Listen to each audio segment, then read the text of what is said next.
¿Han escuchado una vez estas enfermedades? Sí. Se da por el exceso de la hormona de crecimiento. Hay un excesivo aumento en lo que es el tamaño tanto de músculos, de los dedos, principalmente que se dan. Muy bien. ¿Y será lo mismo promegalia y gigantismo o serán diferentes? Son diferentes. Son diferentes, ¿no? ¿Y será que nosotros paramos viendo gigantes por aquí todo el tiempo, acromegálicos? No, no es cierto. Estas dos enfermedades de acromegalia y gigantismo son enfermedades endocrinológicas causadas por tumores neuroendocrinos principalmente y que no vemos con frecuencia, ¿ya? Son muy infrecuentes, ¿ya? Son muy infrecuentes dentro de Latinoamérica, Europa, Asia y todas estas partes del mundo, ¿ya? Definimos por talla, antes de empezar de acromegalia y gigantismo, que el cese de la talla promedio es en varones hasta los 21 años y termina lo que es el crecimiento en talla. Y en mujeres es aproximadamente hasta los 18 años y también termina el crecimiento en talla, tanto el crecimiento como el desarrollo de las personas. Ahora, hay tallas y las tallas van a depender de la región de donde nosotros nos encontremos y a esto se le llama estándares en talla, ¿ya? Pasa que en distintas regiones tienen sus estándares en talla. No son los mismos estándares en talla, por ejemplo, de aquí de Latinoamérica, con los estándares de talla europeos o asiáticos o estadounidenses, por ejemplo, ¿ya? Entonces, las tallas van a variar según la región geográfica donde nos encontremos, pero también varía según la raza o la etnia a la que pertenecemos, ¿muy bien? Que eso también influye para que nos dé nuestra talla, ¿ya? Entonces, estándares así de talla a nivel mundial que digamos hasta 1,70 es normal y después no hay tanto así, excepto en talla baja. Para talla alta tenemos distintos estándares en talla, pero para talla baja cuando hablemos sí hay un estándar donde decimos hasta aquí y ya es de ahí a aquí talla baja a nivel mundial, ¿ya? Pero vamos a hablar de talla alta, ¿ya? Entonces, se dice que la talla en Latinoamérica promedio es en varones de 1,70. O sea, arriba de 1,70 son las tallas promedio en Latinoamérica estándar, ya sea de Colombia, Venezuela, Perú, Bolivia, Brasil, ¿no? Ahora, dentro de los países latinoamericanos también tienen sus estándares, ¿ya? Que ellos mismos han hecho de acuerdo a su región. Por ejemplo, para Brasil es arriba de 1,75 su estándar. Para Bolivia es arriba de 1,68 en varones el estándar, ¿ya? Entonces ahí hay una media de 1,70 que es el estándar en Latinoamérica para varones. Para mujeres, ¿cuánto creen que es el estándar en Latinoamérica? ¿No? Porque en Europa es distinto su estándar. 1,60 más o menos es el estándar en toda Latinoamérica, pero en regiones hay variación, por ejemplo 1,55, 1,57, 1,58, dependiendo de la región todavía se considera una talla estándar para esas zonas geográficas, ¿ya? Entonces no tenemos una talla tope definida, ¿ya? Por ejemplo, jugadores de la NBA, ¿cuánto creen que miden? ¿Cuánto es el jugador de la NBA más grande que hay? ¿Alguien sabe? Mira NBA, mira básquet, mira mejor de 10. 2,10, 2,15, ¿no es cierto? Es el estándar, ¿no? Y la mayoría tiene arriba de 1,90 su estándar, ¿no es cierto? En cuanto a la talla, ¿no? De los jugadores de NBA. Entonces, a partir de una cierta estándar que les voy a mencionar, se denominaría gigantismo. ¿Y cómo es que hicieron esto de los estándares de crecimiento para llamar gigante a una persona? Existió o existe hasta ahora algo que se llama los Guinness Records. Tenemos Guinness Records para todo, ¿no es cierto? Que para un pan que hiciste gigante, el Guinness Record, el pan más grande del mundo, ¿no es cierto? Que si encontraste una hoja ahí gigante, Guinness Record, ¿no? Entonces, para todas estas cosas raras, ¿ya? Que hay en la vida, se hicieron este gabinete que se llama Guinness Record. Y entonces los Guinness Records hicieron y empezaron a buscar dónde se encontraba el hombre más grande del mundo. ¿Y a partir de qué fue eso? A partir de que se dice que en la antigüedad habría gigantes, ¿no es cierto? Entonces empezaron a buscar en dónde se encontraba el hombre más grande, ¿ya? Y después empezaron a ver que ese hombre era el más grande del mundo. Y más o menos vieron que el primer hombre que entró en los Guinness Records medía 2.62 en talla, 2 metros con 62 centímetros, o sea, es súper grande, ¿no?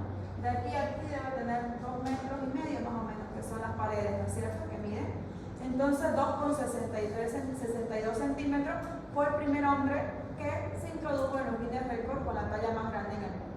Luego ese hombre falleció y empezaron a buscar otro. En la actualidad, el hombre vivo más grande del mundo es un sultán, ya está, es un sultán turco, ya, y mide 2,57, 2 metros 57. Pillaron uno después de él de 2 metros con 62, pero falleció el mes de lo que lo encontraron dentro de los Guinness Records y él sigue hasta ahorita en la actualidad con esa talla, ¿ya? Entonces se dice, y la talla más o menos que los Guinness Records consideró, a partir de qué talla es que se consideraba gigante, era arriba de los 2,30 más o menos, donde empezaron su investigación, arriba de los 2,30 en adelante, ¿ya? Entonces arriba de los 2,30 se consideran gigantes las personas, ¿ya? Y no paramos viendo gigantes por aquí y por allá en todas partes, ¿no? Excepto que cuando vayamos a Europa o a algunas zonas donde la talla estándar es arriba de 1,85, 1,90, pues sí son personas grandes, ¿ya? Muy bien, entonces ahí viene lo de la talla alta. ¿Y la mujer más grande del mundo saben dónde está? En África.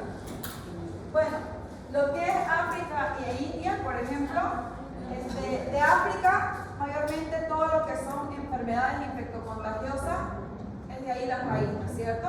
De las enfermedades tropicales infectocontagiosas vienen de África. Pero las enfermedades así raras, de deformidades, cuadros sindrómicos y rarezas, vienen del lado de India, Turquía, ¿no es cierto? Así esa rareza si uno ve, y los cuadros sindrómicos que hay escritos, si uno investiga, mayormente vienen de la India, de Turquía, unas cuantas de Asia, por ejemplo, ¿no? Pero más de la India, ¿no? Que hasta ahí mismo esas deformidades la convirtieron en dioses, ¿no es cierto? Ahí están los dioses, ¿no? Y hay una diosa que no me acuerdo cómo se llama, creo que es Ganesha, la elefante. Hay una otra que viene, creo que tiene 3 manos y 2 pies por ahí, que también es súper milagrosísima para ella, ¿no es cierto? Bueno, entonces de ahí vienen estas anomalías, ¿ya? ¿Y la mujer más grande del mundo? ¿Cuánto creen que mide? 2 metros. ¿Quién da más? ¿Quién da menos? 2,10. 2,10. 2,36 mide. Y tiene 20 años, ¿ya? Igual es una turca, ¿ya? Pero aquí también en Latinoamérica tuvimos nuestros gigantes en cuanto a la historia, porque como les dije, paran investigando dónde están las personas más grandes del mundo. Y en Brasil tuvieron su persona gigante, que es la única registrada, más no sé si habrá otras personas registradas, pero la única que pillé en el registro es de Joelcio, se llama. Joelcio, a ver que lo anoté, porque me interesó, y medía 2.55, medía 2.42. Joelcio Fernández, brasileño, el único que está registrado. Después en Bolivia habían 2 personas registradas en los Guinness, que uno de ellos yo lo conocí cuando era niña, se llamaba Walter Tataque Schiffer, era un luchador, ¿no es cierto?, de lucha libre. Ya él también estaba como segunda persona de los Guinness Records ahí, de los gigantes más grandes, y él mide, ¿dónde está? 2.25, o sea, sí, grande, 2.25, ¿no? Y ahí andan los estándares. Muy bien. Pero ¿qué es esto de acromegalia y gigantismo? Vamos a ver que se definen a estas 2 enfermedades como el aumento o hipersecreción de la hormona del crecimiento, ¿ya? Estas 2 van a cursar con esa hipersecreción de la hormona. Estas enfermedades se parecen mucho en la parte del cuadro sintomatológico, ¿ya? En la sintomatología que voy a mencionar se parecen mucho. Pero ¿en qué se diferencia? Y cuando decimos que es gigantismo y cuando decimos que una persona tiene acromegalia, es que el gigantismo aparece en la edad de crecimiento, en la niñez y adolescencia, ¿ya? Y cuando no se cierran todavía la epífisis de los huesos largos, ¿ya? O sea, ¿qué quiere decir? Que ya esa persona puede estar en sus 18, 21 años y sigue creciendo en talla, ¿bien? Y acromegalia aparece ya en la adultez, después de los 21 años, cuando ya cierran la epífisis de los huesos, empieza a ver lo que es acromegalia, ¿ya? Esa es una de sus diferencias. Otra diferencia es que en gigantismo el crecimiento va a ser simétrico, proporcional, como ven ahí en la imagen, simétrico. Los huesos largos van a estar del mismo tamaño, los pies, las manos, la caja torácica, el cráneo, todo va a ir en armoniosidad, o sea, simétrico, su crecimiento, ¿ya? En cambio, en acromegalia, como ven ahí en la imagen, el crecimiento se va a dar en algunas zonas, no va a ser proporcional, va a ser un crecimiento asimétrico. El crecimiento en acromegalia va a ser en los pies, en las manos, en la mandíbula, en el hueso frontal, crecimiento del cartílago nasal, crecimiento de los labios, ¿ya? Protrusión de la lengua, que vamos a ver, ¿muy bien? Y eso da un aspecto de deformidad, ¿ya? Entonces, esas son las diferencias entre gigantismo y acromegalia. Gigantismo, niñez, ¿no? Crecimiento y desarrollo, y acromegalia, adultez. Muy bien, una es simétrica, gigantismo, y la otra es asimétrica. Y de aquí uno empieza a ver el cuadro sintomatológico. Entonces, en la acromegalia, la persona va a tener crecimiento de los huesos faciales, va a tener crecimiento excesivo de las manos y de los pies en talla, ¿ya? Va a tener agrandamiento también de las glándulas sebáceas, las glándulas sudoríparas también se van a multiplicar, ¿no es cierto? Porque el tegumento de la piel va a crecer, ¿no es cierto? Ya va a estar más de 2, ¿no?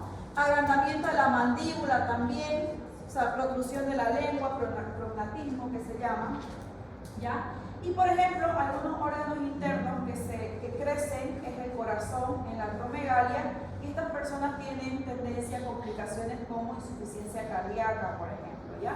Es uno de los órganos que crece. Después otros órganos que crecen también por acromegalia son los intestinos, el grueso y el delgado también crecen, ¿ya?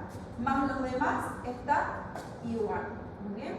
Por eso es que tienen complicaciones graves las personas con acromegalia. Pero ¿cómo es que podemos darnos cuenta o diagnosticar una acromegalia? Pasa que la acromegalia, a diferencia del gigantismo, es un poquito más difícil de diagnosticar, porque el cambio facial, ¿ya? Especialmente el facial y de aspecto físico, no se da de la noche a la mañana, no es de un día para otro, ni tampoco de un mes para otro.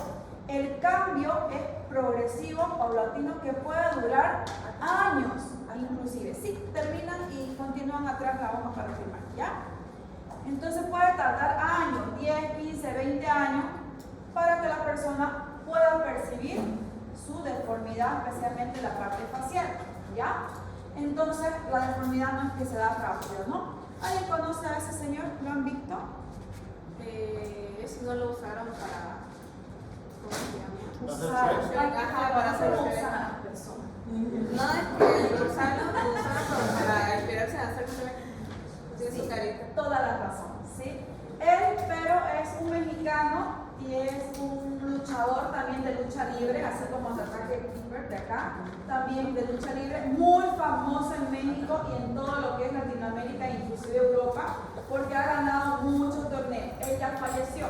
Y sí, su imagen de él utilizaron para hacer lo que era este personaje de Shrek. Que Shrek viene por, y si ustedes se dan cuenta, que tiene las deformidades de la acromegalia, ¿no es cierto?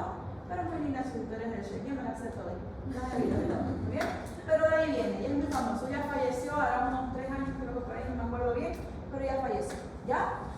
Y entonces este señor sufrió acromegalia a partir de sus 30 años y empezó a aumentar, tanto en peso, en deformidad asimétrica del tórax, ¿ya? Empezó a tener este problema de acromegalia y por eso aprovechó, ¿no?, lo fortachón que era y entró a lo que eran las peleas, ¿ya? Y empezaba a ganar torneos, ¿bien? Pero si ustedes se dan cuenta en la segunda imagen, También podemos ver el cambio, ¿no?, de esta señora en cuanto a la parte de las fascias, ¿no? Se ve el aumento del cartílago nasal en comparación a su primera foto. También el agrandamiento de los labios, el engrosamiento de los labios y un poquito en la mandíbula, un poquito más ancha, ¿no? Ya. Un factor para el diagnóstico de acromegalia es fotografías. ¿Ya? Las fotografías están indicadas para poder hacer un buen diagnóstico, ¿ya?, de acromegalia. Porque, como les digo, los cambios no son de la noche para la mañana. Y si le llega una señora, por ejemplo, así como la primera imagen a su consulta y le refiere dolor articular de las manos, de los pies y todo el problema hormonal que tiene, uno no se va a dar cuenta ahí es acromegalia, ¿no es cierto? Y si nos llega con la segunda imagen, tampoco, porque de repente esa es su constitución de la persona, ¿no? No va a darse cuenta que hay acromegalia, a no ser que ella le diga que tiene acromegalia, ¿no? Pero si viene para un diagnóstico, ustedes van a pensar que es una persona normal, ¿no? ¿Sí? Podemos pensar que es persona normal si no la conocemos de cómo era antes y el cambio que tuvo. Entonces es difícil el diagnóstico de acromegalia, ¿ya? Por ejemplo, aquí hay un caso clínico que está en internet que me gusta mucho, es larguito, pero no sé si tal vez lo trajeron, no me acuerdo si lo van a traer. Un perito haría caso clínico, ¿no ven? No. Ya solamente exposición, ¿no? Ya. Pero por ejemplo, era una niña normal a sus 9 años, a sus 16 años, aparentemente normal. Si uno conoce a esa persona viniendo a la consulta, uno va a pensar que es acromegalia. Aquí, por ejemplo, si no la conociste aquí antes y te llega así, piensa que vas a tener indicios porque ya estás viendo y estás aprendiendo sobre acromegalia, ¿no es cierto? Pero si no sabías nada de esto antes, ¿ustedes iban a pensar que tenía acromegalia esta señora? No, ahorita lo saben porque ya estamos pasando y están viendo las fases de la acromegalia, ¿no? Pero de repente ustedes han visto tan en el micro personas con esta fase y no se han dado cuenta que tal vez estaban empezando una acromegalia, ¿no es cierto? Entonces así. Y ya con la fase de acromegalia que la mayoría tiene una fase parecida de deformidad, ¿ya? Entonces ahí vemos que sí llega a deformarse completamente una persona. ¿Bien? Todas estas personas con acromegalia van a tener problemas tanto visuales, por ejemplo, va a disminuir la agudeza visual, pueden tener visión borrosa, pueden tener problemas de cefalea, de mareo, obviamente por el tumor también, y si es un tumor grande pueden tener problemas por efecto de masa. O sea, el efecto de masa se llama aquel tumor cuando es grande puede comprimir otras partes dentro del cerebro y puede dar lugar a esos síntomas, ¿ya? Van a tener dolor articular, dolor en la cabeza, sudoración excesiva, van a tener ronquera, puede estar asociada a apnea del sueño, pueden tener procesos inflamatorios también óseos o de articulación, exceso del vello también pueden tener, van a tener disfunción sexual, van a tener problemas en la alteración de la menstruación si fueran mujeres, o sea que tienen muchos síntomas en cuanto a la acromegalia. ¿Bien? En cuanto al gigantismo, como dijimos que era el crecimiento simétrico, durante el crecimiento, por causa del aumento de la hormona somatotropa, vemos que la simetría es lineal y que la mayoría de los gigantes o que tienen gigantismo, vamos a ver que su talla es simétrica, o sea, no hay deformidad. Lo único que tal vez podamos ver, pero que es por la misma hormona del crecimiento, es la cara, que la mandíbula sí va a estar un poquito más grande y la voz que va a estar más gruesa por efecto de la hormona del crecimiento que hace que se engruesen las cuerdas vocales también, ¿ya? Entonces ahí vemos que su simetría es normal, su crecimiento es normal, ¿ya? ¿Alguien conoce a esta jovencita de este lado acá? Salió de noticias. Salió en Guinness Record, la mujer más grande de Latinoamérica, no del mundo, porque otra le ganó, ¿no? Una igual turca es la mujer más grande del mundo, ya les dije, ¿no? Pero ella es la mujer más grande de Latinoamérica, ¿ya? Mide 2.28 si no me equivoco, ¿ya? O sea que sí es grande, es brasilera, ¿ya?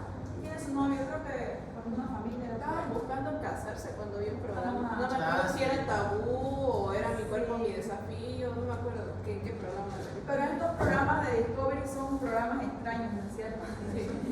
Porque hay algo, ahí también sale el doctor que opera bariátrica para la obesidad. esta U también está eso, sí, mira. Y no es que no tenga nada que hacer, pero hay que relajar también un poquito y no se extraña. Muy bien. En cuanto a las manifestaciones clínicas de gigantismo, ¿ya? Lo mismo que para acromegalia van a sufrir de problemas visuales, de problemas de dolor de cabeza, de problemas de dolor articular, obviamente por el crecimiento, ¿no es cierto?, de los huesos, porque normalmente los niños se quejan de dolor de hueso cuando están en crecimiento, entonces aquí es el doble del dolor, ¿ya? También van a tener sudoración excesiva, también pueden tener o llegar a tener prominencia del frontal y de la mandíbula, más de los otros órganos y huesos van a estar en armonía la parte simétrica, ¿ya? Tanto acromegalia como gigantismo puede estar asociada a hiperprolactinemia y en consecuencia estas personas pueden tener galactorrea, que es secreción láctea de la mama. ¿Por qué? Porque en la hipófisis las células que producen somatotrofina están cerquita de las células lactotrofas. Y si este tumor aparece, también va a estar por efecto de masa, va a hacer que estimule la hipersecreción de prolactina. Y por eso da la galactorrea, ¿ya? Para ambos, tanto para acromegalia como para gigantismo. ¿Muy bien? Las manos y los pies de las manos pueden estar gruesas y con dolor también, más la talla va a ser simétrica con relación a su cuerpo. En cambio, por ejemplo, en la acromegalia, la persona podía haber tenido 30, si es mujer, digamos, su promedio era 35 de pie, pero con la acromegalia, pues ya 38, digamos, ¿no? O los hombres, digamos, estaban con 40 y de ahí 45, ¿no? O sea, es además el cambio que hay, ¿ya? ¿Qué falta? Cualquiera de las causas para gigantismo y acromegalia son tumores, especialmente los tumores que se llaman adenomas, ¿ya? Estos adenomas son frecuentes. Pueden ser microadenomas o pueden ser macroadenomas, grandes o pequeños, ¿ya? Pero también tenemos otro tipo de tumores que se llaman tumores plurihormonales y que nos pueden dar este tipo de enfermedad asociada a la disfunción de otras hormonas, como tiroidea, como corticotrofina, o sea, cualquiera, ¿ya? Tumores pancreáticos, ovarios y pulmonares que puedan tener o hacer metástasis a hipófisis e invadir y producir, pues, tumores también de esa parte, ¿ya? El diagnóstico, tanto para gigantismo como para acromegalia, es dosar la hormona de crecimiento, pedir hormona de crecimiento, su ritmo o curva de secreción circadiana de hormona de crecimiento, ¿muy bien?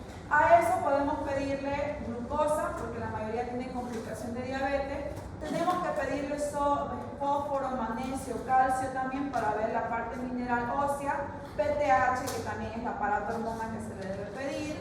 Se le tiene que pedir rayos X de cráneo de silla turca específicamente, o una tomografía también de silla turca, que es más específico, donde vamos a ver y diagnosticar, pues, el tumor, ¿cierto?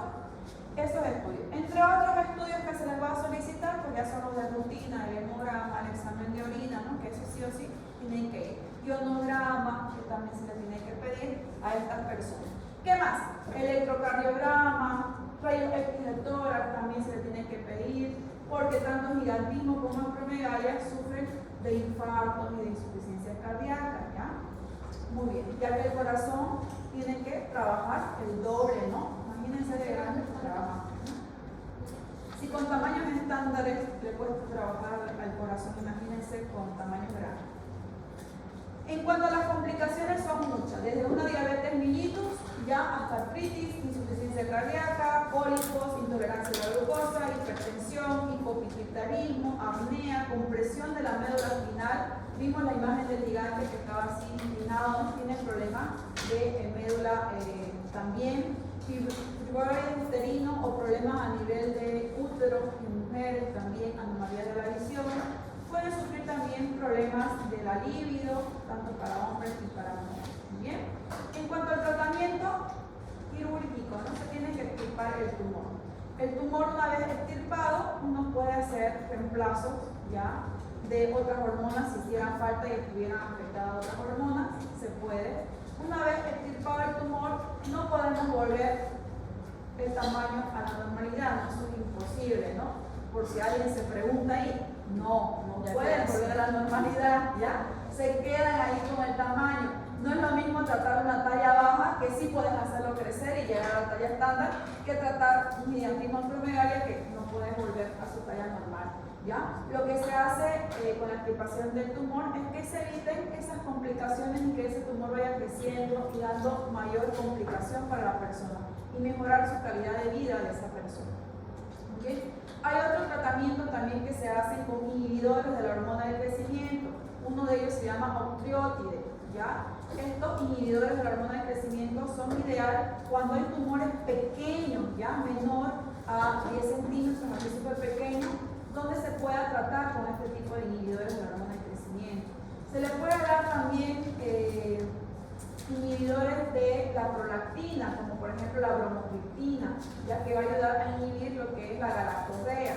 Entonces se puede tratar a los síntomas también, ¿ya? Y obviamente estas personas tienen que seguir su seguimiento, tanto con cardiología, con endocrinología, ¿no? Para su control de ahí en adelante. No es que una vez extirpado el tumor y se desaparezca, ¿no? Sino que tienen que controlarse especialmente las complicaciones ya que están en esa persona, ¿no? Que quedaron ahí secueladas. Bien, la evaluación entonces es por lo menos de 2 a 1 vez al año para estas personas con acromegalia gigantismo, ¿no? Muy bien. Preguntas hasta aquí de acromegalia gigantismo. ¿Cuál es el nombre de la hormona ¿La hormona que qué?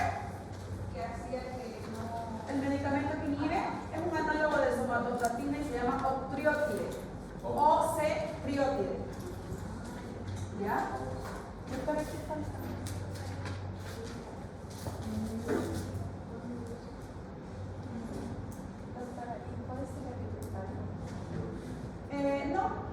No, el gigantismo no es hereditario, no es un factor genético, pero sí, por ejemplo, algunas razas ya que hay, sí, la mayoría que pertenece a esta etnia mide 1,90, 1,95 y toda la familia tiene esa genética, ¿no? Entonces sí tienen un factor determinante, pero no, la mayoría de las causas son por tumor, o sea, las causas de estas enfermedades, ¿ya? Por eso les digo que no hay un estándar en cuanto a talla tope a nivel internacional. Cada región, cada raza y cada etnia tiene sus estándares para talla, ¿ya? Y no es genético, por suerte no, ¿ya? Pero sí es productor de tumor. ¿Alguien falta en la lista? Allá. Podemos pasar aquí. Entonces, doctora, genético, ¿cuál es la probabilidad que nazcan niños así? No nacen los niños, pero por ejemplo, si en tu familia hay antecedentes de cáncer o de tumores en cualquier parte del cuerpo, hay una probabilidad de que esa persona herede un gen mutante que puede darse en la hipófisis, puede darse en el páncreas, puede tener cáncer de ovario, ¿no? Y hay unos factores hereditarios en cuanto al cáncer y células tumorales. Por ejemplo, si una mujer tiene cáncer de mama, la abuela tenía cáncer de mama, la mamá cáncer de mama, la hija cáncer de mama, pero puede ser que la hija de ella ya no tenga cáncer de mama y tenga cáncer de ovario. Entonces puede saltar un factor genético. O puede ser, por ejemplo, que en tu familia haya cáncer gástrico, cáncer pancreático y a ti no te dé eso y te da un adenoma, ¿no es cierto? Ahora, los adenomas y los tumores en sí que aparecen tienen un factor hereditario. Puede ser que heredes el mismo factor o puede ser que en tu ser cambie y puedas tener eso. Ahora, como les digo, es difícil de diagnosticar a un niño pequeño que ya esté con ese factor de un adenoma en la hipófisis, ¿ya? Y es muy difícil de diagnosticar en realidad un tumor, un cáncer. ¿Por qué? Porque la mayoría cursa sin dolor, sin molestia, son asintomáticos. Y solamente podemos detectarlo cuando nos da síntomas, ¿no es cierto? O inclusive los podemos detectar porque te hacen un estudio de rutina ahí que te pidieron, no sé, un rayo X de abdomen o te pidieron algo y ¡pum! Te sale ahí un tumor que vos no sabías que lo tenías, que nunca te molestó y que te lo descubrieron, ¿ya? Eso pasa con el cáncer, no se puede diagnosticar desde pequeño, ¿ya? Fuera bien. Pero sí hay que tomarlo en cuenta, ¿no? En los antecedentes familiares, si es que su familia tiene un gen hereditario de tumores en la familia, ¿no? Igual que la diabetes, si tienes tu gen, que tu mamá, tu abuela, tu papá o alguien tuvo diabetes, tienes probabilidad de heredar ese gen mutante, ¿no? Y en tu cuerpo puede mutar. Puede ser que en tu familia tuviste puros diabéticos tipo 2, pero cuando ya llega en tu genética, en tu enlace, puede ser que a ti te dé diabetes tipo 1. ¿Ya? Ahí está, mutan los genes. ¿Ya? Porque las células son así. ¿Ya? Es difícil saber lo que los niños hacen. No vamos a dar cuenta en los niños cuando ya tienen síntomas. Y especialmente qué síntomas. Por ejemplo, que los niños tengan dificultad para ver. Por eso que los niños tienen que ir a su control de niños sanos. ¿Ya? O hacerles caso cuando ellos miren celulares, porque la visión es la primera que se pierde cuando tenemos tumores a nivel cerebral. ¿Ya? Entonces, la visión, lo que es el oído, el olfato, dependiendo de la zona donde está el tumor, son los primeros que se va a perder. ¿Ya? Entonces, si un niño dice visión borrosa o sufre de dolor de cabeza constante, hay que tomarlo en cuenta, ¿no? Y descartar migrañas, cefaleas y ver la parte tumoral, ¿no? Entonces, ahí, ¿ya? Pero puede ser que nazcan, pero no nos demos cuenta que ahí está el tumor hasta que se desarrolle todo esto, ¿ya? Y no podemos estar sometiéndolos a todos los niños que nacen a hacerle tomografía, ¿no es cierto? O rayos X, no se puede, ¿no? Porque aparte que la tomografía y rayos X son radiación maligna, ¿no? Y pueden desarrollar otro tipo de cáncer, ¿no? Y hay factores externos que hacen que también se promueva la producción de células malignas en el cuerpo también. Muy bien. Otra pregunta.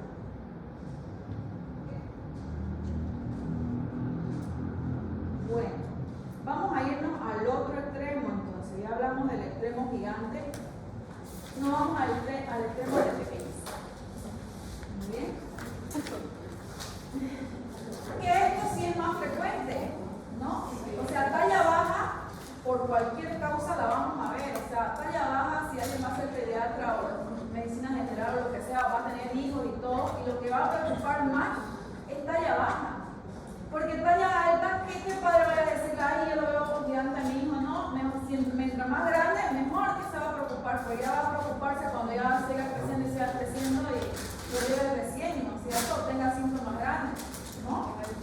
Entonces, exacto. Entonces, van a ir con frecuencia a por qué su niño no crece, que su niño está flaquito, que su niño no crece, que no come, que tiene bichos, que no sé qué. O sea, consultas frecuentes de medicina general, de pediatría e inclusive en la propia casa de los que tienen niños, ¿no es cierto? Talla baja.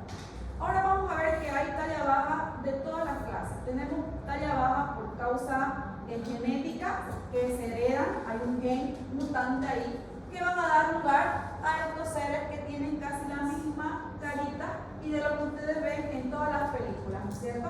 Hay un alito Juego del Trono, sí, famosísimo, ¿no es cierto? Él tiene ese gen de que se llama acondroplasia, su enfermedad, que la vamos a ver más adelante, y toda su familia de él y por el resto de la vida de su generación va a tener ese gen y van a nacer así, todos, no hay cómo él se desligue de ese gen. Por más que tenga un hijo, tal vez con una mujer normal y su hijo salga normal, el hijo de él puede llegar a tener el gen y su niñito nacer con ese gen, pero es sumamente hereditario, ¿ya? O también causas, por ejemplo, de malnutrición o déficit de vitaminas o déficit de oligoelementos, y también la parte psicoemocional juega un papel importante para que el niño tenga talla baja. Muy bien. Entonces, para una maduración ósea y armoniosa, tenemos que tomar en cuenta tanto la hormona del crecimiento como la hormona IGF-1, como también hormonas sexuales como estrógeno, progesterona, LH, TSH, testosterona, hormonas tiroideas, factores parágenos de crecimiento externos, ahí viene la alimentación, por ejemplo, citocinas que nos ayudan también con esto de crecimiento, y a todo eso se llama desarrollo de la actividad de la placa de crecimiento, ¿ya? Y la actividad de la placa de crecimiento va a depender de todos esos factores, ¿ya? No puede solamente actuar solita la hormona de crecimiento, sino que tiene que actuar en conjunto para que nosotros crezcamos y nos desarrollemos normal, ¿bien? ¿Cómo es que tomamos en cuenta la evaluación del crecimiento y decimos, ay, este niño es realmente enano o tiene talla baja? Porque ahora la verdad que ya no se puede decir ni enano, ¿no es cierto? Porque hay racismo y no sé qué, ¿no? Tienen que decir persona con talla baja, ¿ya? Claro que en la historia clínica sí sí puedes poner con enanismo, por ejemplo, eso no hay problema, pero decirlo ya no puedes porque puedes discriminar, ¿cierto? Entonces, para el crecimiento y la evaluación del crecimiento tenemos estándares en tallas, ¿ya? Así como hay estándares tope máximo, depende de la región, también tenemos tallas estándares bajas de acuerdo a la región. Y a esto se lo evalúa con la velocidad de crecimiento, ya que es uno de los principales indicadores del estado de salud de esa persona, ¿ya? La velocidad con la que crece. Se dice que durante la etapa de crecimiento y hasta que se cierre la epífisis de los huesos, ya de los huesos largos, más o menos el niño tiene que empezar a crecer en un promedio de 4 a 6 centímetros por año, ¿ya? 4 a 6 centímetros por año tiene que crecer el niño hasta que cierre la epífisis de los huesos y termine el crecimiento, ¿no es cierto? 21 años para varones y 18 años para mujeres, ¿ya? Entonces, nosotros con la velocidad de crecimiento podemos ver si esa persona y ese niño está bien para su edad, ¿ya? O algo anda fallando, el que está mucho o el que está muy bajo, ¿no es cierto? Y esos indicadores de crecimiento son longitud en talla, que hay que medirlo en talla sentado y su envergadura, o sea, cómo se sienta y lo erguido que está, también hay que medir, peso o índice de masa muscular, índice de masa corporal, maduración ósea, maduración sexual, velocidad de crecimiento, y aquí también va a entrar una tablita que es la talla del padre más la talla de la madre y sacar la talla media del niño, que se utiliza mucho para diagnosticar talla baja o gigantismo también, ¿ya? Eso también. En cuanto a las tallas bajas, vamos a ver que hay dos grupos importantes, ¿ya? Tenemos por un lado la talla baja patológica y tenemos por otro lado la talla baja idiopática. Como se dan cuenta, la idiopática es la que hay más, no se sabe la causa del por qué, pero ese niño está pequeño, ¿ya? Y corresponde a un 80%. El otro es la patológica y la que sí podemos determinar la causa, ¿ya? Y corresponde a un 20%. De esta causa patológica que corresponde al 20%, podemos ver que va a haber proporcionada en talla baja, así como decimos simétrica, ¿no es cierto? Y podemos tener la desproporcionada o asimétrica, ¿ya? Que lo mismo pasa con gigantismo y acromegalia, que una es crecimiento lineal y el otro tiene deformidad. Lo mismo va a pasar con enanismo. Por eso es que vamos a ver que los enanos con acondroplasia tienen un crecimiento desproporcionado. Vamos a ver que su tórax es más grande, sus manitos es más pequeñita, entonces es una asimetría, ¿no es cierto? En la desproporcionada tenemos las displasias esqueléticas, el raquitismo, ya aquí entra la parte genética también de la acondroplasia. Entre la proporcionada podemos tener la prenatal y la postnatal, o sea, la que empieza en el desarrollo embriológico y fetal y la que ya se da después de que el niño nace, ¿no? En la prenatal vamos a tener muchos factores que pueden hacer que ese niño caiga en una talla baja, como retraso en el crecimiento intrauterino, ¿ya? Problemas maternos, problemas a nivel placentario también, que haya problemas con esa placenta que evite que le llegue el alimento al niño, ¿ya? Infecciones de la madre en todo caso que sean recurrentes, especialmente bacterianas y virales que se puedan presentar, terapógenos externos, ya sea porque la madre consume alcohol, droga, fármaco, alguna cosa que haga que ese niño tenga talla baja, ¿ya? Síndromes dismórficos y trastornos cromosómicos que también pueden aparecer durante esta etapa del desarrollo. En la postnatal ya tenemos por mala nutrición, tal vez porque el niño no se alimenta, enfermedades crónicas con las que el niño nace, como por ejemplo enfermedades gastrointestinales, cardiovasculares, infecciosas, hematológicas, renales, metabólicas, por ejemplo, como diabetes mellitus, iatrogénicas, trastornos endocrinos, y aquí viene la parte de la carencia afectiva y la parte de el déficit psicoemocional que tenga ese niño. ¿Afecta? Claro que sí, ¿no es cierto? Niños que están o le hacen bullying o tienen problemas en la casa donde le golpean, por ejemplo, y sufren maltrato emocional, psicológico, también lo que es talla baja. ¿Bien? En cuanto al enanismo, decimos que enano ya es la talla baja, y un hombre es menos de 1,40, esto sí es estándar en todo el mundo, menos de 1,40 para varones y menos de 1,30 metros para mujeres. Muy bien, ahí decimos que la persona tiene enanismo, ¿cierto? Son las siglas, ¿no? Y va a tener también en cuenta el grupo poblacional al que pertenece de cada persona, ¿no? Pero ese es estándar. En varones 1,40 y en mujeres 1,30. ¿Sí? Aquí no hay nadie menor a 1,40, ¿no? Estándar aquí en esta aula, creo que arriba de los varones 1,70 en adelante, ¿no? ¿Hay alguien menos de 1,70? ¿Sí? 1,65, 1,68. Ah, ya. Pero igual están en el estándar, digamos. Y de mujeres, hay en que mide unos 52, 53, 1,41 mide bien. No, 1,41. 1,41. todavía están en el estándar, entonces ya saben, menos 1,40 en la ¿cierto? Es mujer, hay como hacer un pelito, ¿eh? Es mujer. Es bajito. Sí, Es bien bajita. Pero no tiene nada. ella tiene. No tiene nada. Ella debe tener una talla baja Sí. idiopática, por ejemplo. Es que que no sus sabe- papás son bajitos. No puede familia. Ah, en familia, antes ahí la etnia, la raza, la herencia, ¿no es cierto? Que también influyen, ¿no? En general, las causas para talla baja se van a agrupar en dos causas principales que pueden haber. Una, que puede tratarse de una expresión anormal genética, ¿ya? O sea, que sea genética, y cuando se trata de una talla genética, no hay cómo revertirla.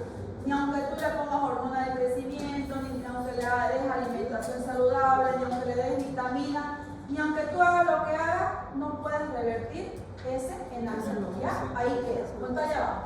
Y la otra puede ser el resultado de una condición o problema ya de salud, como las que vimos, malnutrición, la parte emocional y todas esas cosas.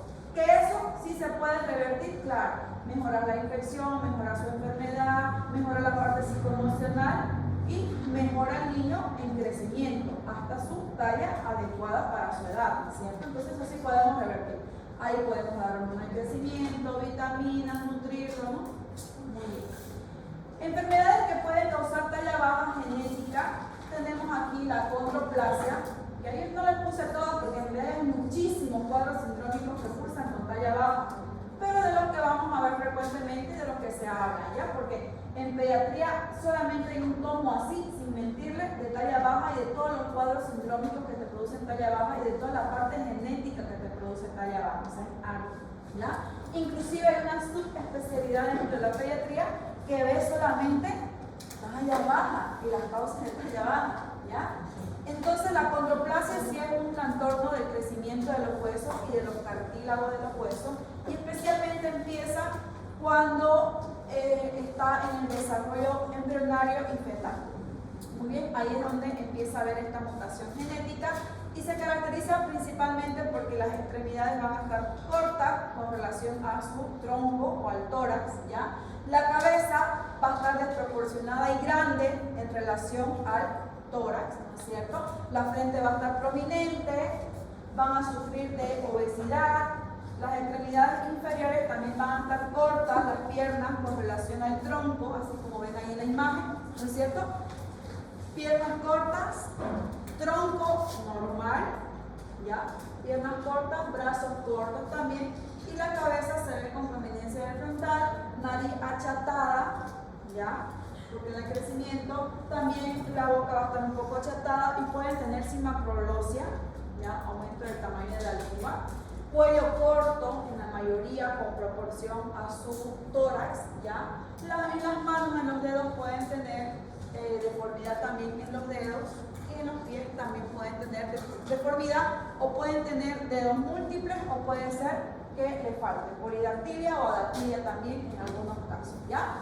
Entonces, esta es el enanismo más frecuente genéticamente, del cual nosotros podemos mirar desde que nace el bebé y sale en el momento del parto en la cesárea y decir acondroplasia. O sea, lo podemos diagnosticar súper rápido. Las demás van a costar en diagnosticar, ¿ya? Y es ahí que hay familias enteras y que también hay programas de televisión, ¿no es cierto? De que la gente tiene tanta media cabeza por ahí que les gusta. Y para eso yo también miré por acá. Y inclusive hicieron solamente una serie exclusiva para la señora y su marido que tuvieron un niño con acondroplasia, ¿no? Y les exigieron a ellos tener, ¿no? Y la señora se embarazó en pleno programa familiar que era, y apartaron a la pareja para solamente hablar del niño que venía con acondroplasia. Y yo dije, ¿qué estamos tornados que somos realmente todos? Pero obviamente nadie miraba. Pero De los 4 hijos, solo uno tiene. y no solamente muestran personas con acondroplasia, había otras personas que también tenían enanismo, pero de otro tipo. Había una chiquita que no me acuerdo que tenía de ojos grandes, ¿no es cierto? Muy linda y todo, pero ella tenía enanismo por las extremidades pequeñas, porque nació con extremidades pequeñas, pero no era genético, ¿no? Porque creo que su mamá consumió un medicamento o algo que hizo que quede pequeña, pero lo demás del tórax todo era de una persona normal, ¿no? Sí, De 11 años. Ajá. Y por ejemplo, en la parte genética de esta acondroplasia es así. ¿Cómo es que salta el gen de esto de la acondroplasia? ¿Ya? Supongamos que papá y mamá tienen acondroplasia. Van a ser normalmente un niño con acondroplasia, ¿cierto? Eso es inevitable, sí o sí van a ser. Pero ¿qué pasa cuando el varón ya tiene acondroplasia y la mujer es normal?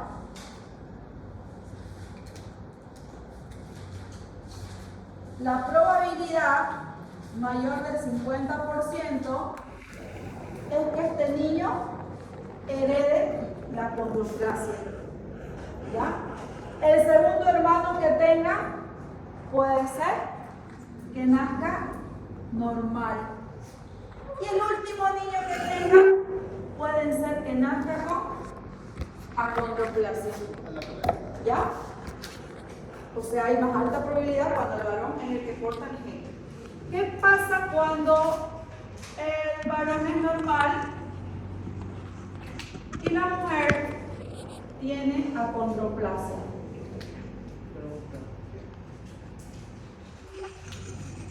Pasa que aquí el primer hijo ya puede nacer normal, 50%, porque es la madre la que lleva el gen.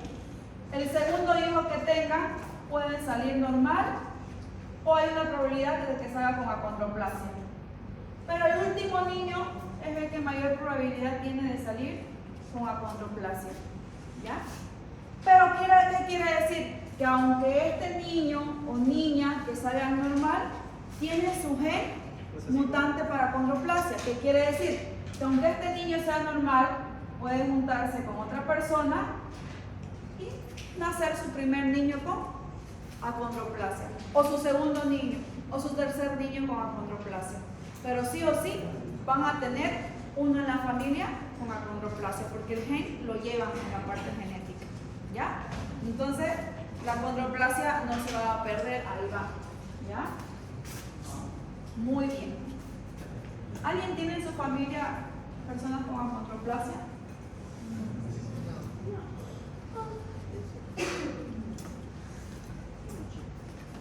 Muy bien. Porque en otros países del mundo le hacen la parte genética para ver si no tienen estas cosas y si no, mejor chao, ¿no es cierto? Ahí deberíamos pedir. ¿Sí, no?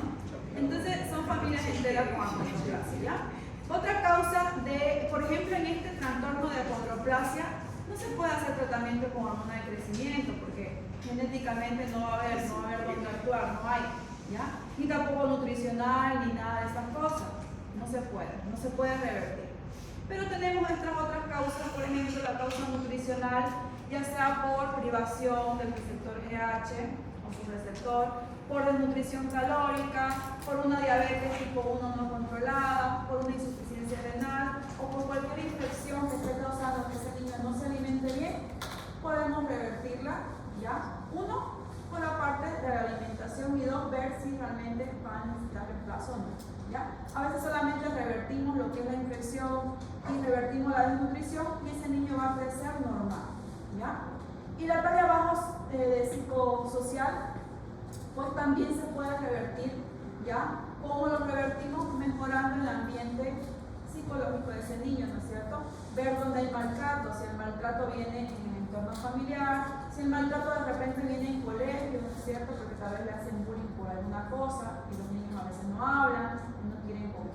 ¿Cómo es que pasa esto de la talla baja, tanto en la malnutrición como en la parte psicosocial? ¿Y cómo que esa hormona empieza a disminuir? ¿No es cierto? Porque esa es la pregunta. ¿Cómo que pasa? ¿Qué tiene que ver la hormona ahí?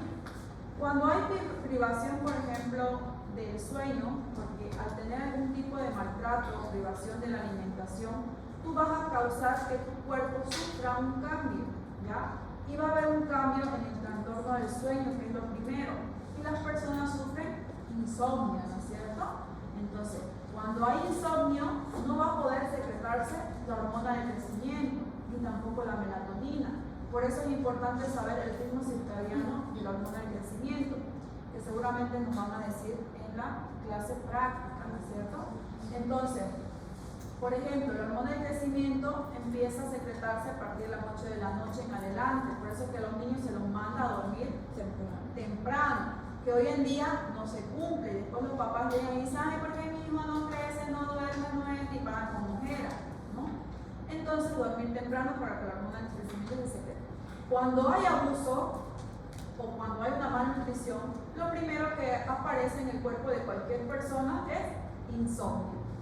Y el insomnio hace que se bloquee el pico de producción o de liberación de hormona somatoliberina, ¿ya? Y por ende no hay producción de GH y no hay producción de IGF-1 porque va a estar bloqueado, ¿ya? Y ese trastorno va a ser todos los días en consecuencia, ¿ya? Aparte que la malnutrición va a traerte déficit de vitamina, especialmente de vitamina D, vitamina B, vitamina A, que todas forman un complejo para nuestro crecimiento y desarrollo, ¿ya? Y eso va a traer como consecuencia que el niño no crezca, ¿no? No hay cómo tengan esas vitaminas para poder crecer, ¿no? Entonces la alimentación, el dormir bien, sí van para un buen bienestar y crecimiento y desarrollo de esos niños, ¿no? Si alguien tiene hijos ahí en su casa o cuando quieran tener, piensen en que sí tienen que dormir y tienen que alimentarse bien, ¿ya? En el cuadro, ¿y cómo podemos diagnosticar? Pues como dice ahí, el juicio clínico propio de cada uno, el criterio médico de cada uno. Hay que medir talla, evaluar la talla de los padres, pesar, todo lo que vimos, ¿no? Ver la velocidad de crecimiento, si está buena. Nosotros tenemos aquí y en todas partes del mundo, hay un cartón que se llama carnet, ¿no es cierto? Carnet del niño, que cuando nace te dan celeste para mujer y rosadito celeste para hombre y rosadito para mujer. Ya es un libro, ¿no? ¿Ah, un libro? Ah, yo me quedé cuando era una libreta. O sea, hace años, ¿no? Y te dan ya ese libro o ese cartoncito y vamos a ver que en la parte de adentro, cuando uno lo abre, hay unas tablas de crecimiento, que acá les voy a mostrar, ¿no? Curva de crecimiento, y eso nos indica si el niño está por debajo de la curva, talla baja, ¿no es cierto? Y por encima de la curva de color caña verde que está ahí, es talla alta, ¿no es cierto? Entonces nos indica si ese niño va en un buen crecimiento. Si sale dentro del color medio verde o amarillo que ven ahí, pues el crecimiento está todavía dentro de lo normal y tendríamos que ver otros factores que estén alterando su desarrollo de ese niño, ¿ya? Entonces se mide esa tabla de curva. Y al otro lado de eso tenemos donde lo pesan, donde les ponen sus vitaminas, donde les ponen sus vacunas, ¿no es cierto? Que son importantes y la enfermera o el médico va llenando esas cosas, ¿no? Entonces el carnet es muy importante llenarlo hasta los 5 años, haciéndole su control de niño sano y viendo que no les pase nada a estos niños en cuanto a su desarrollo, ¿bien? Y entonces ahí en la consulta del niño sano uno tiene que evaluar la curva de crecimiento que les mostré, la medición de talla, la talla absoluta que va a tener este niño, la velocidad de crecimiento, la relación entre peso y talla para la edad, también hay otra fórmula, ¿ya? Y la talla diana o la carga genética que lleva esta persona, ¿bien? En cuanto a los valores normales del GH, vamos a ver que van a variar de un libro a otro, pero no varían mucho, ya es poquito, ¿ya? Ahí está en nanogramos por mililitro, expresado tanto para varones como para mujeres, ¿ya? Y para niños, por ejemplo, es de 10 a 50 nanogramos por ml, o también está en millimol, que saldría de 440 a 2200 millimol. Aquí en Latinoamérica utilizamos mucho el estándar de nanogramos por ml, ¿ya? En Europa utilizan más los millimol, ¿ya? Pero igual para que lo vean ahí, ¿no? Y en niñas, por ejemplo, vamos a tener en adultos de 1 a 14 nanogramos por ml, también en niños de 10 a 50, ¿no es cierto? Ahí, nanogramos, ¿no? Y esa hormona también puede variar durante la gestación, donde aumenta en mujeres gestantes la cantidad de hormona y cambian los valores de referencia estándares para las mujeres en edad gestacional. ¿Muy bien? Perfecto. Hasta aquí preguntas que tengan. ¿Cuál tenía Messi? Tenía deficiencia en, o sea, Messi. La estatura de Messi. Hereditaria de Latinoamérica. No, tenía deficiencia de NH, ¿ya? Uno por mala alimentación y mala nutrición, y otro que tenía un factor hereditario más genético que se pudo revertir con hormona de crecimiento, ¿ya? Creo que sufría tuvo una enfermedad cuando nació, no sé muy bien su historia. Hay que verla ahí, su historia en Netflix. Esta no, quiero decir algo, no la he visto. He visto la historia. Es que yo la he visto, pero no dice, solo hablan de cómo él inyectándose de pero porque ser, no, Queda muy no claro. hizo nada. Por ejemplo, en la historia de Arnold Schwarzenegger, por ejemplo, ahí él utilizaba igual hormona de crecimiento con otros anabolizantes para aumentar masa muscular. Y él dice ahí cómo comenzó, en qué edad comenzó. Es interesante, porque si no la han visto, tienen verdad con esto. No sé quién es, ¿no es? Terminator. Sí. Pero la de Messi no la he visto. Ya no la he visto, voy a mirarla. Messi la fórmula de estatura. Todavía estoy mirando otra serie. Está lleno de natrio, Entonces, así, a más profundidad van a ver talla en pediatría. Ya en pediatría vuelven a llevar lo que es talla baja y ya van a llevar todas las enfermedades, los cuadros sindrómicos que van a manifestar talla baja. ¿Ya? Pero, por ejemplo, síndrome de Down, diabetes tipo 1, enfermedad renal, todas estas van a usar con talla baja. Dividí entre dos. Muy bien. A ver. Tiene la máscara.